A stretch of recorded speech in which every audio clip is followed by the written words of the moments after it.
Buenas tardes, noches. ¿Qué son? Noches. Le voy a pedir un favor, le voy a pedir que si usted trajo su Biblia, puedas abrirla el día de hoy. Vamos a ir al Salmo 5. Y vamos a leer el Salmo juntos y después quiero mencionar algunas cosas que son importantes acerca de este Salmo en particular. El Salmo número 5. ¿Lo tiene ya? Alguien dijo que los Salmos es un compendio de toda la Biblia. Si usted aprende a leer los Salmos, tendrás una buena idea de los temas principales de toda la Escritura.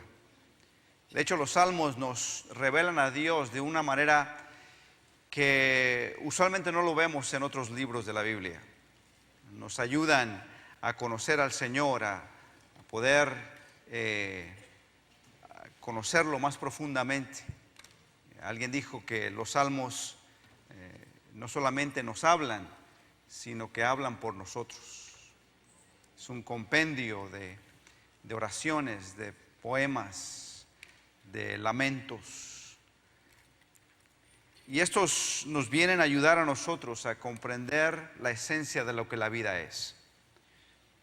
Y quiero hablar hoy sobre el Salmo 5, si usted me permite. Son 12 versículos. Mi temor es no tener suficiente tiempo, pero creo que podemos hacerlo. El Salmo 5 lee de la siguiente manera: Atiende, Señor, a mis palabras. Toma en cuenta mis gemidos. Escucha mis súplicas, Rey mío y Dios mío. Porque a ti elevo mi plegaria. Por la mañana, Señor, escuchas mi clamor. Por la mañana te presento mis ruegos y quedo a la espera de tu respuesta. Tú no eres un Dios que se complazca en lo malo.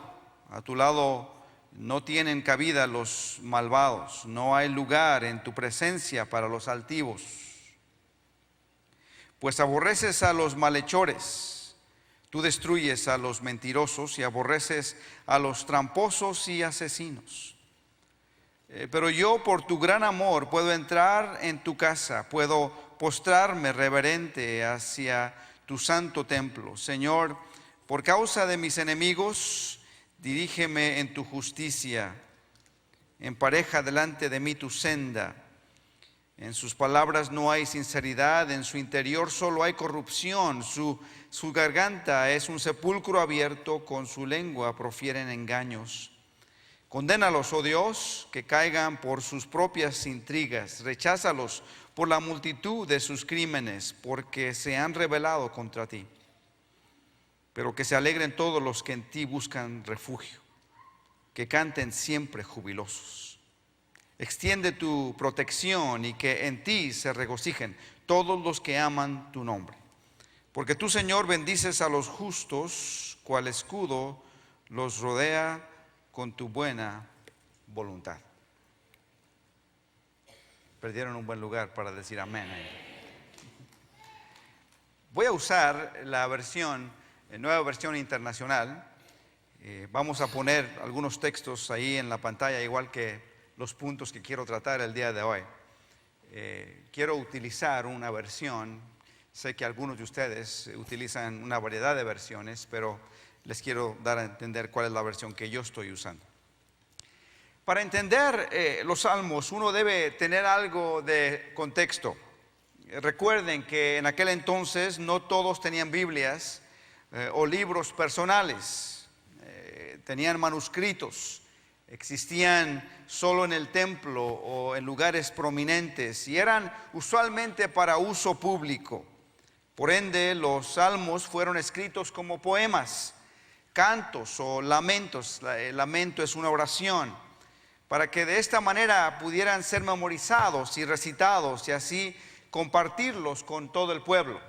Los salmos eran para memorizarse y eran para recitarse en público. Era parte de la liturgia del templo, era parte de lo que hacían cuando llegaban a la iglesia para poder contemplar la hermosura del Señor.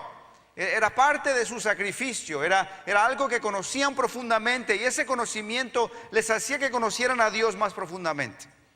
El Salmo 5 es un lamento, es decir, es una oración. Y es algo que nos enseña a orar. Los discípulos le preguntaron a Jesús, enséñanos a orar, pero la verdad es de que la fórmula más amplia y mejor existe en los salmos. Si quieres aprender a orar, ora los salmos.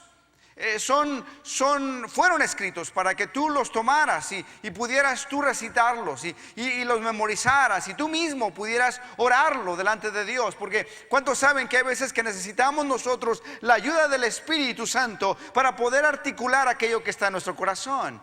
Nadie conoce más el alma del hombre como Dios. Y Él escribe de lo más profundo de lo que nosotros sentimos para poder de alguna forma buscar palabras para exponerle a Él y hablar con Dios. ¿Quién pudiera hablar con el Señor? Si el presidente de Estados Unidos estuviera enfrente de ti, ¿qué le dices? ¿Qué palabras son elocuentes o lo suficientemente educadas para hablar con Él? Imagínate al Dios, al creador del cielo y de la tierra. ¿Cómo le hablas a Él? Y Él nos enseña cómo hablarle. Y el Salmo es una oración. Y es uno de esos pocos lamentos personales donde el individuo lo usaba en su vida de oración personal. No era exclusivamente para ese uso, pero tiene esa entonación. En otras palabras, este es uno de los pocos salmos de los cuales tú puedes apropiarte y orarlo personalmente en tu vida de oración todos los días. Los salmos eran para pronunciarse en público, pero este es uno de los cuales puedes tomar y aprender de él y luego orarlo, o por lo menos tomar los principios y orar esos principios a Dios. Este es uno de esos salmos que puede ser usado para fomentar tu vida de consagración a Dios. En otras palabras, yo creo que si lo usamos con frecuencia, y el salmista nos amonesta a usarlo todos los días, es lo que él dice, y nos ayudará a vivir consagrados a Dios. Vivimos en un mundo donde es tan fácil dejarnos llevar por las corrientes de este mundo, y aún con las mejores intenciones a menudo terminamos siendo distraídos y en lugar de apegarnos más a Dios terminamos alejándonos de Dios. ¿Cuántos aquí sin levantar su mano pueden decir, es verdad? Terminamos un día despertando y nos damos cuenta que estamos más lejos de Dios que ayer. Y el Salmo nos recuerda que es importante buscar la consagración en la vida. Consagrar es entregar, es dedicar. Ahora escuche, la palabra consagración es una convergencia entre la santidad de Dios y nuestra consagración. Consagración son las dos partes. Es la parte que Dios hace de santificarnos, es decir, que nos separa para Él. Eso es algo que Dios hace, Él nos santifica, pero nosotros nos consagramos. Es decir, que una vez que hemos sido separados para Dios, nosotros decidimos seguir estando separados para Dios. Esa es la palabra consagrar. Consagrar es algo que tú haces, santificar es algo que Dios hace. La consagración tiene que ver contigo y conmigo. Eres tan consagrado como tú quieres estar. La consagración no tiene nada que ver con circunstancias, tiene que ver con tu decisión. ¿Qué tan cerca de Dios estás? Depende de ti. Dios ya ha hecho su parte, ahora Él espera que nosotros hagamos la nuestra. Y de eso se trata este salmo. El total, dice la Escritura en Génesis 5, 23 y 24, y no está en la pantalla, pero quiero leérselas, porque creo yo que nos habla acerca de lo que es la consagración. Dice la Escritura, el total de los días de Enoc fue de 365 años. Y Enoc anduvo con Dios, yo le digo, anduvo con Dios, y desapareció porque Dios se lo llevó. Su relación con Dios era tan cercana, él anduvo con Dios 365 años. Otra vez, 365 años. Y todos los días Enoc caminó con Dios, se consagró a Dios. Y fue tan cercana su relación con Dios que un día Dios se lo llevó. No vio la muerte. Era tan cercano al Señor que el Señor dijo, tú no vas a morir, te voy a llevar de aquí. y lo elevó hacia los cielos sin ver la muerte. Hay algo glorioso acerca de consagrarse a Dios. Las cosas en tu vida cambiarán cuando te consagras a Dios. Verás una diferencia increíble en la forma de que vives cuando te consagras a Dios. Tu perspectiva cambiará, tu actitud cambiará cuando te consagras al Señor. Y Enoc es la muestra de ello. La razón por la cual digo esto es de que Hebreos después nos dice lo siguiente, porque habla acerca de los hombres de la fe, y uno de esos nombres es Enoc. Y dice el libro de los Hebreos: por la fe Enoc fue trasladado al cielo para que no hubiera muerte, y no fue hallado porque Dios lo trasladó. Porque antes de ser trasladado recibió testimonio de haber agradado a Dios. Que su vida fue tan fuerte, tan poderosa, que dio testimonio de que Dios estaba con él, de que le agradó a Dios, de que la bendición sobre su vida era tan fuerte que todo el mundo lo veía, que el testimonio de su vida era reflejado por todos alrededor, porque antes de que Dios se lo llevara era un testimonio, y la gente decía: Enoc conoce a Dios, Enoc está cerca de Dios, Enoc tiene algo especial en su vida, Enoc es algo diferente, porque dio testimonio de haber agradado a Dios. ¿Cómo les gustaría que Dios se agradara de ti de tal manera? Dios se agradó de él. Entre más te consagras a Dios, más te pareces a Él. Y entre más te pareces, mayor será tu testimonio, mejor será tu vida. Encontrarás el éxito, pero el éxito en verdad. El Salmo 5 es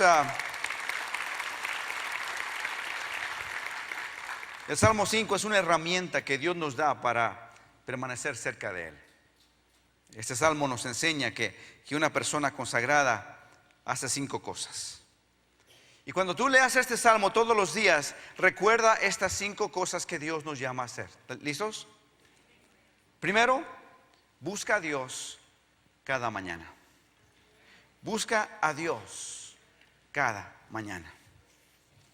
Un domingo por la mañana, un niño inquieto durante el servicio comenzó a hacer un poco de ruido, y los padres estaban haciendo lo posible por mantenerlo quieto, pero el niño no paraba, seguía haciendo travesuras y seguía haciendo ruido, y los padres, ya un poco avergonzados, no sabían qué hacer. Y entonces de repente el padre lo agarra fuertemente del brazo, lo saca de su asiento y comienza a caminar por el pasillo yendo hacia atrás. Ya cuando iba llegando a la puerta de atrás, el niño comenzó a gritar: ¡oren por mí! ¡Oren por mí!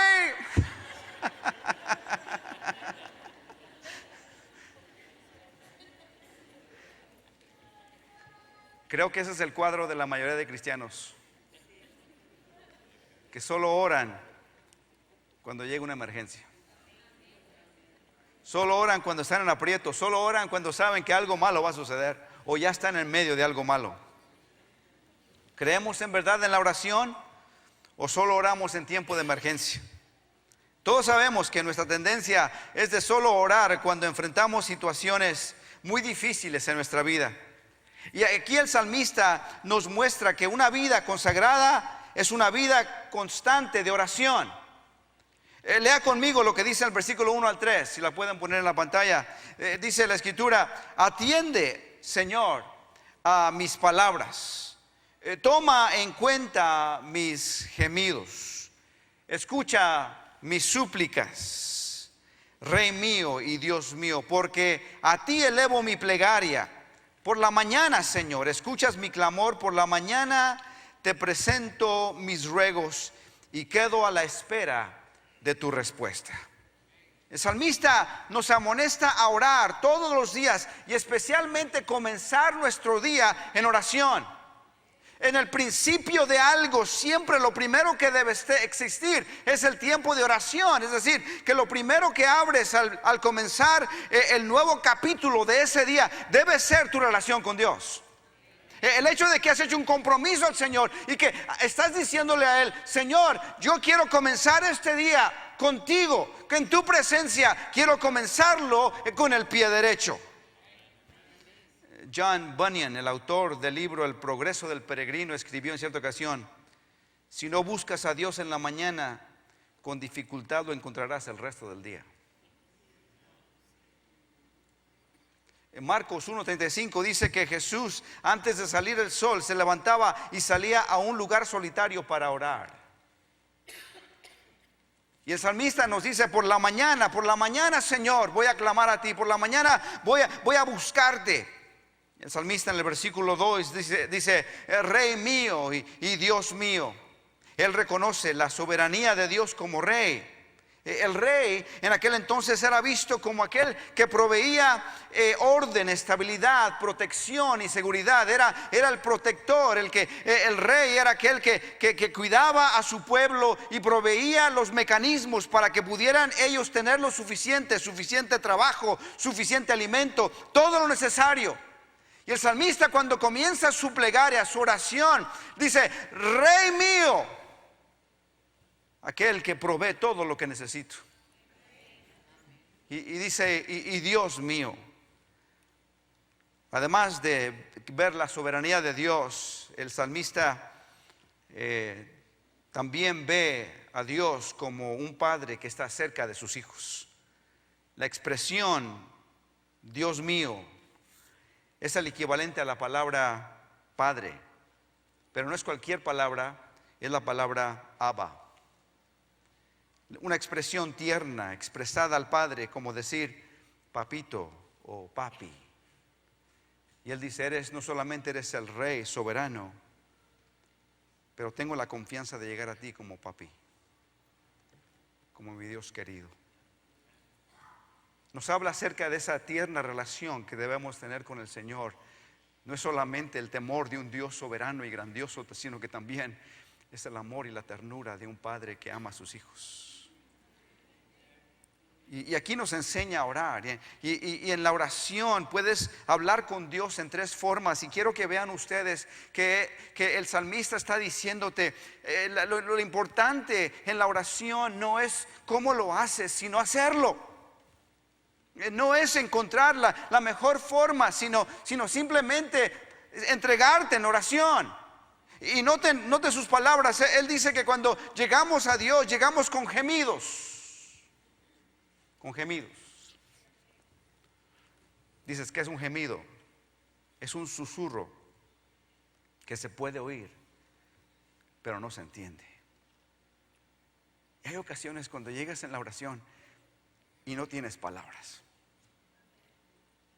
solo gemidos. Y el salmista dice: Dios entiende esos también.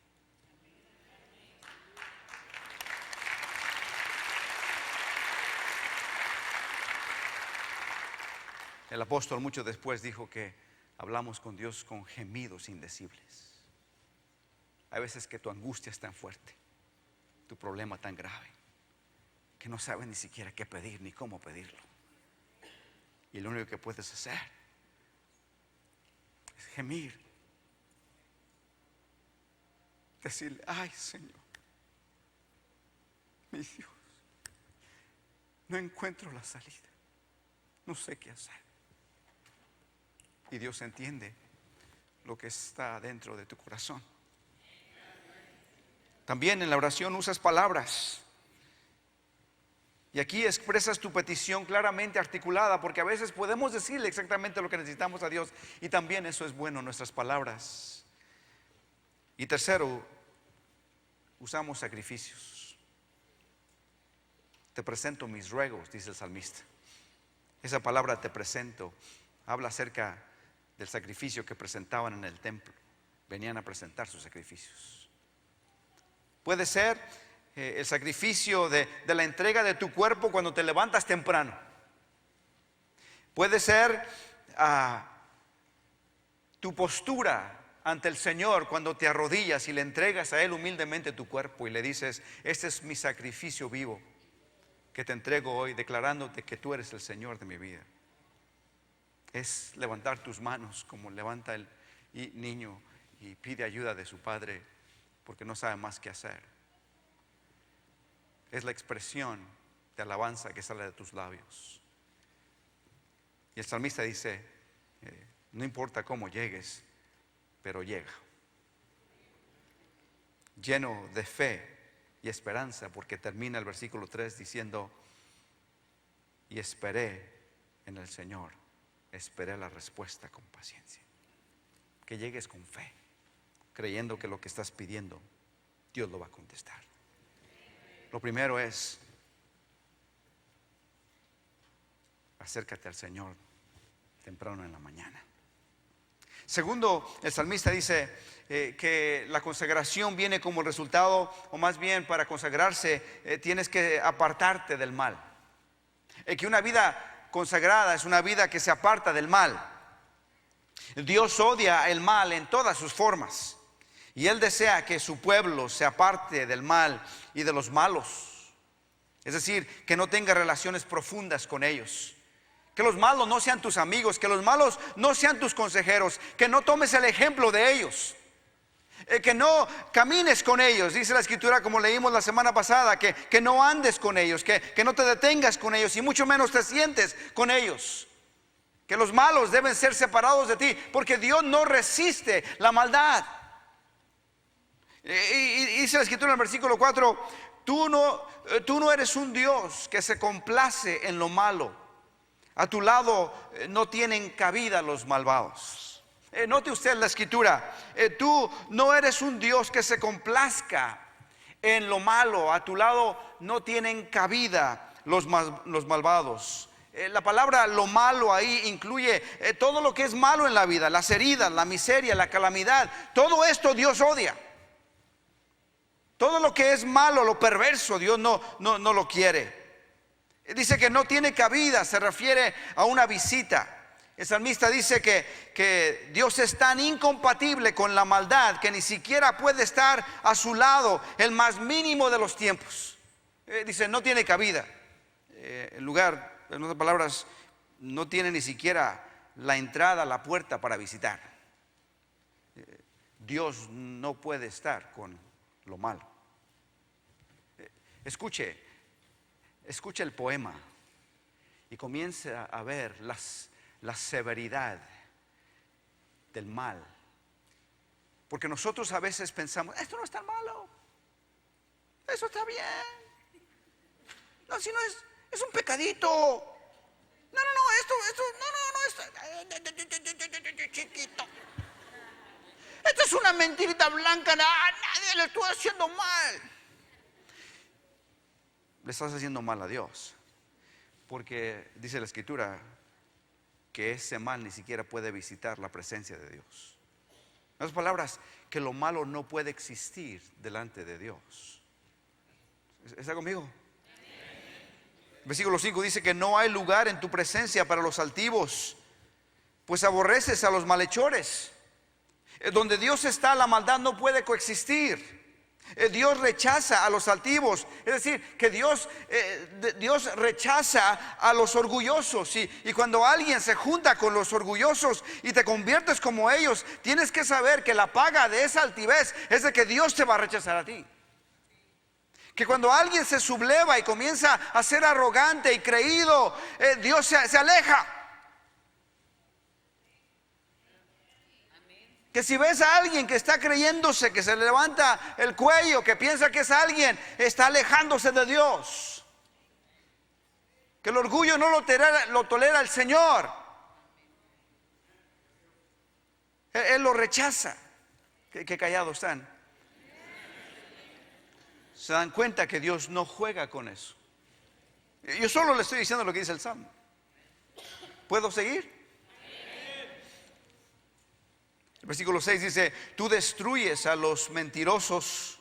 Wow. A veces nos reímos. Es un mentiroso. Ah, qué mentiroso. Dios no se ríe. Él dice: tú destruyes a los mentirosos y aborreces a los tramposos y asesinos. Que a Dios no le caen bien los tranzas. ¿Es lo que dice? ¿Lo lee bien usted? Que si engañas de cualquier forma.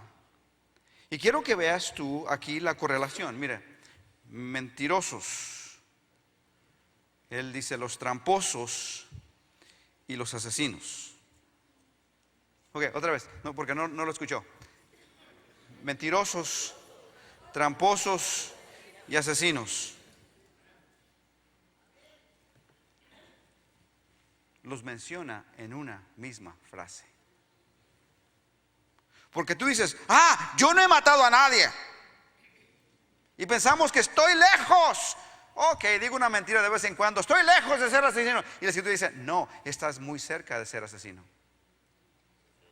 Y lo que el salmista dice es que cuando comienzas tú a mentir, estás a un pelito de rana calva de ser un asesino. Es lo que dice. Porque lo que está diciendo es de que una vez que comienzas a mentir, entonces lo que sucede es de que has entrado dentro de un ambiente en tu vida donde ahora muchas veces por encubrir tu mentira harías cualquier cosa. Lo vemos en la sociedad, lo vemos en el mundo, que los mentirosos por encubrir su mentira son capaces de hacer cualquier cosa para no ser descubiertos.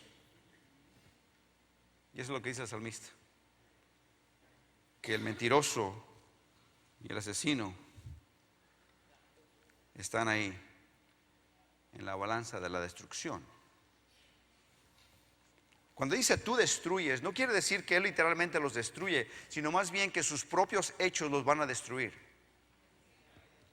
Dios no tiene que llegar literalmente a destruirlos, sus propias acciones los van a conducir hacia la muerte.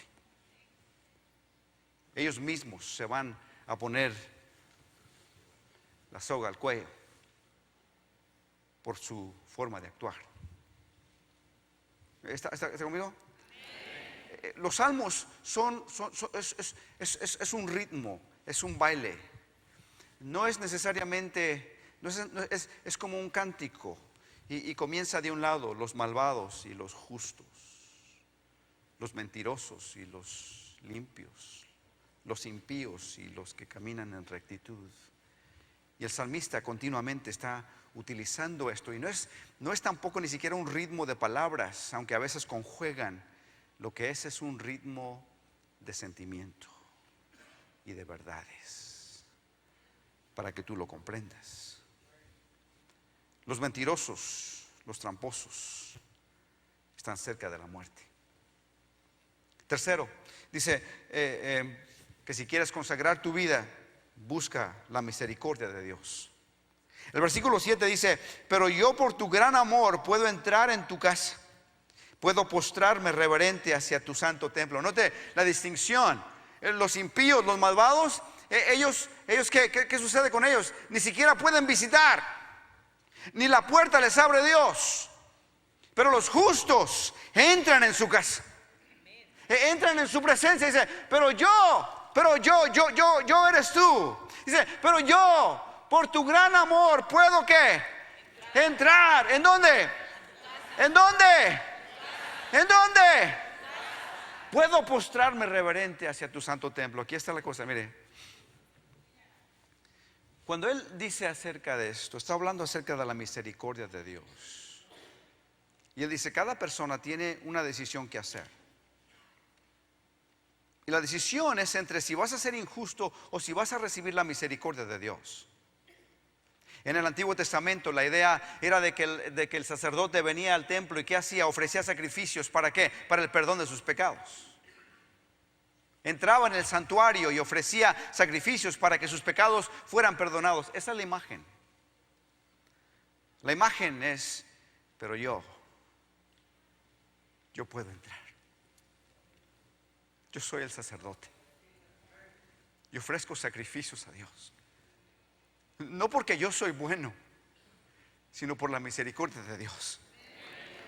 Vengo a ofrecerle a Él.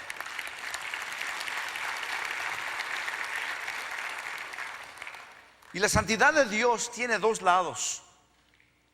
Una es de que Él es incompatible con la maldad y el otro lado es que es un Dios bondadoso.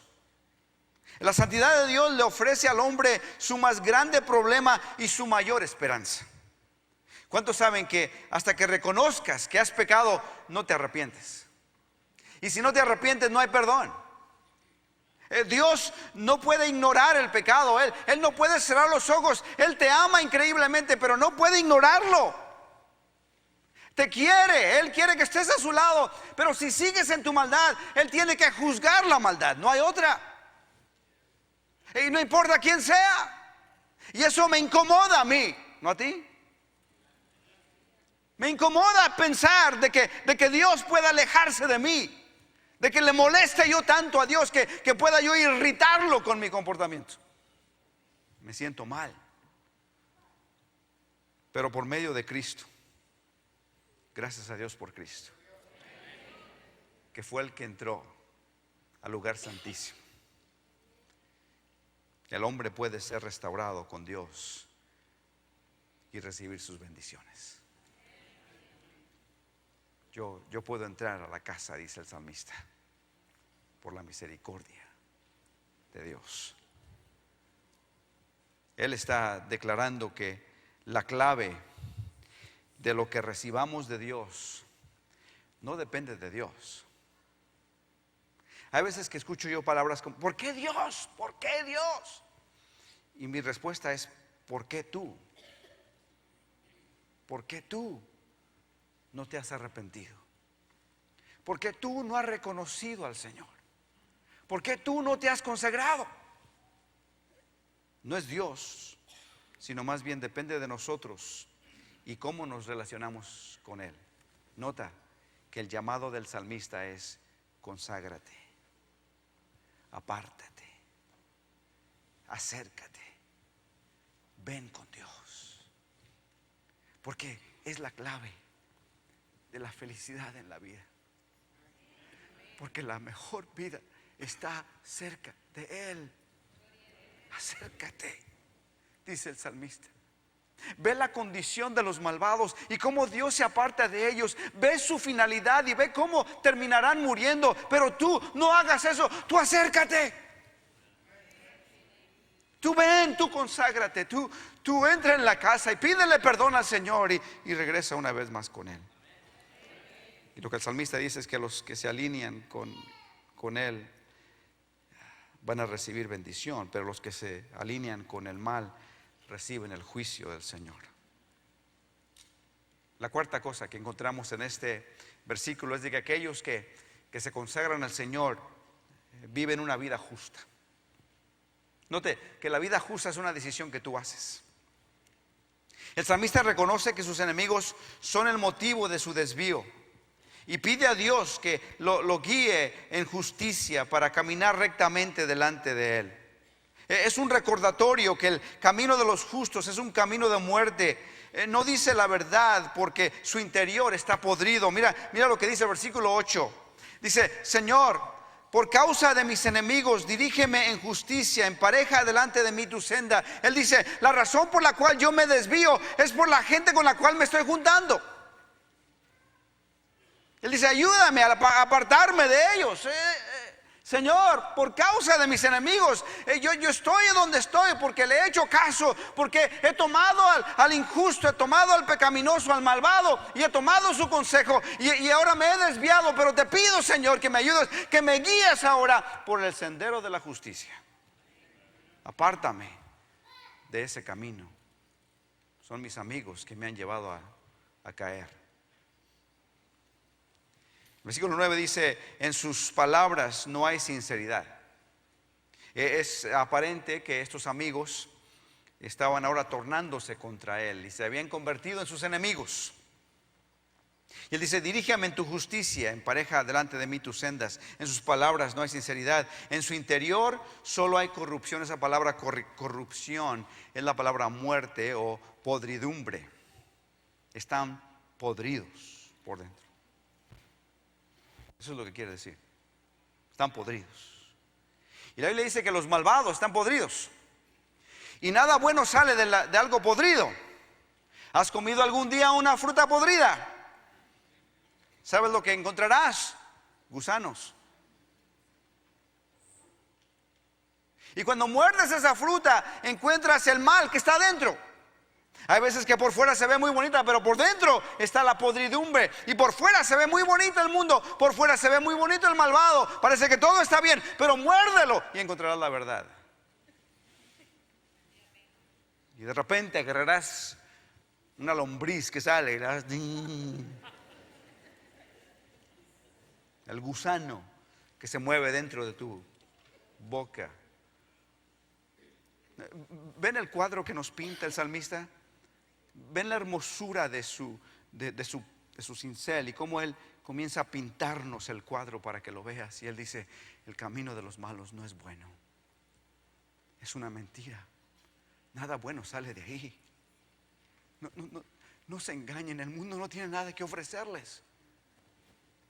No sean engañados por lo exterior, porque lo exterior no es lo que importa, es lo que está por dentro.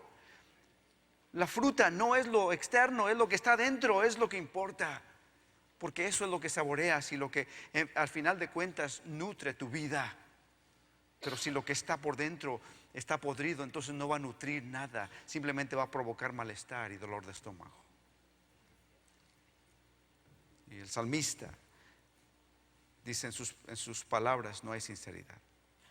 Dice: su garganta es un sepulcro abierto, porque lo único que sale es podridumbre. Yo no creo que esto sea nuevo para ti ni para mí, porque lo hemos visto. El malvado habla porquerías. El malvado de sus labios habla corrupción. Solo lo podrido sale. Las malas palabras, las acusaciones, la crítica, todo esto es lo que sale de sus labios. Y él dice: su garganta es un sepulcro abierto, con su lengua profiere engaños. Están llenos de calumnias y están llenos de mentira.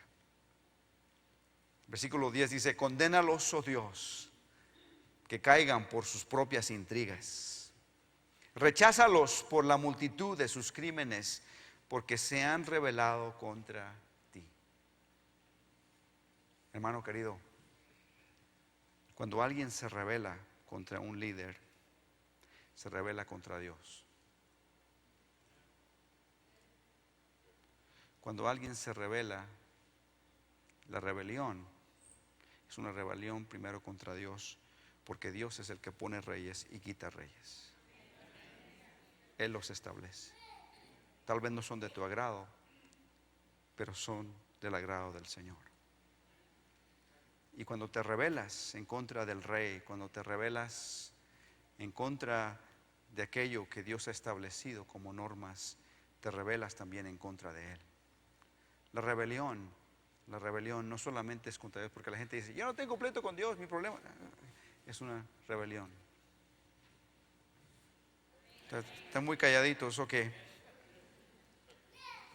salmista dice que tarde o temprano los malvados caerán bajo el peso de su propia rebelión, que la rebelión siempre conduce a la destrucción.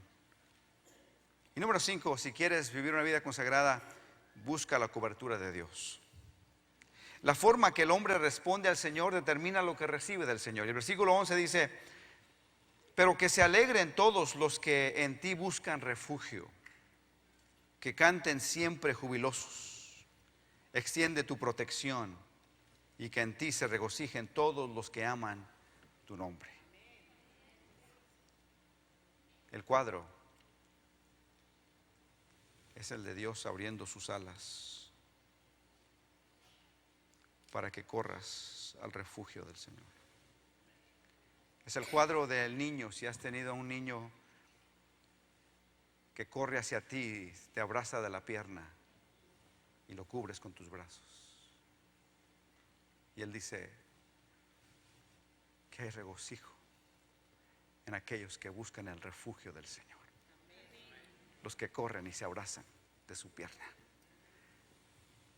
que se paran debajo de sus alas, porque en la cobertura del Señor está la victoria.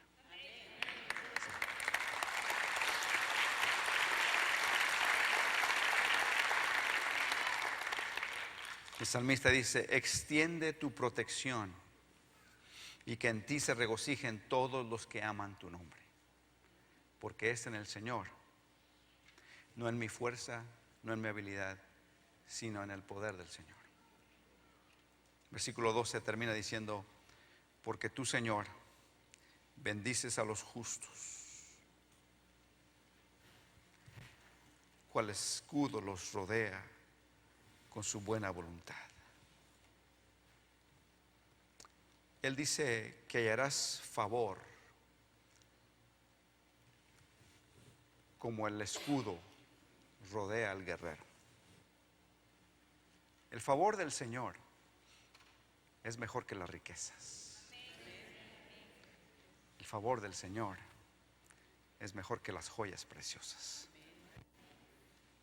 Y el salmista dice: cuando tienes el favor del Señor, se te abrirán puertas que habían estado cerradas. Habrán oportunidades cuando antes no había. El favor del Señor es esa gracia especial de Dios sobre ti. Es cuando el policía te para porque has cometido una infracción y lo ves con ojos de: yo no fui.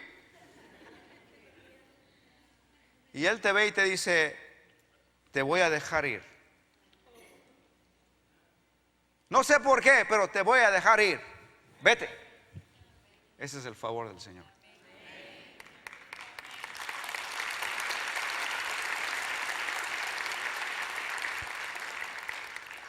Regresaba yo de predicar en una iglesia hace tiempo atrás y venía ya cansado, con ganas de regresar a mi casa y creo que le metí demasiado al pedal y venía un poquito rápido. Me salí del freeway y ya vi al policía que venía detrás de mí. No me paró hasta como 3 o 4 cuadras. No sé qué estaba pensando.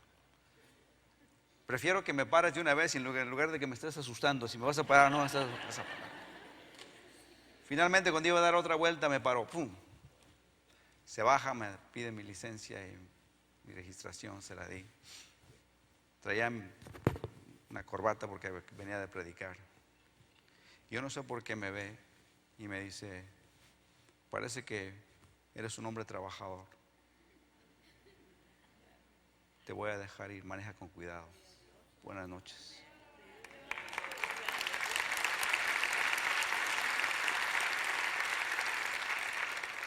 Ya se había tomado el trabajo de bajarse del freeway, de dar 3 cuadras y de pararme. Pero algo sucedió. El favor de Dios. El favor de Dios no lo puedes explicar. El favor de Dios es una gracia especial que Dios pone sobre ti, que de alguna forma del montón te escogen a ti. Algo sucede.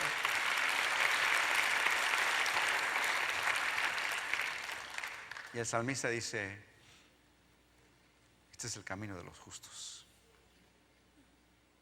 Estos son aquellos que se consagran a Dios,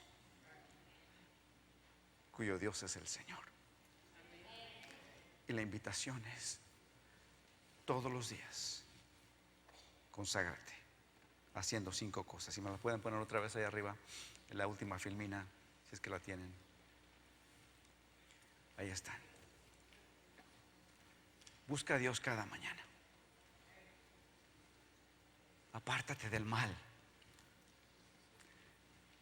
Busca la misericordia de Dios. Vive una vida justa. Y busca la cobertura de Dios. Dices: pastor, ¿cómo lo hago? Lee el Salmo 5. Y cuando lo leas,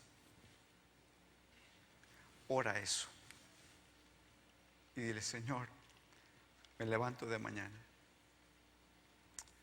Si eres como yo, cuando estaba estudiando, me tuve que arrepentir porque no siempre lo hago. Le pedí perdón a Dios, porque debería hacerlo todos los días. Lo primero que haga es buscarle. Decirle: Señor, hoy me voy a apartar del mal, voy a hacer lo correcto delante de ti.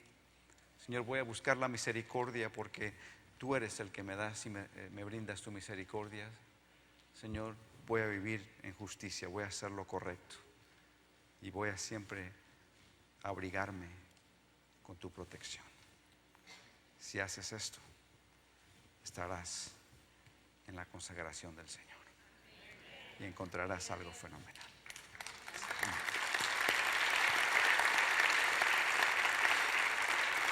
Cierra tus ojos, cierra tus ojos.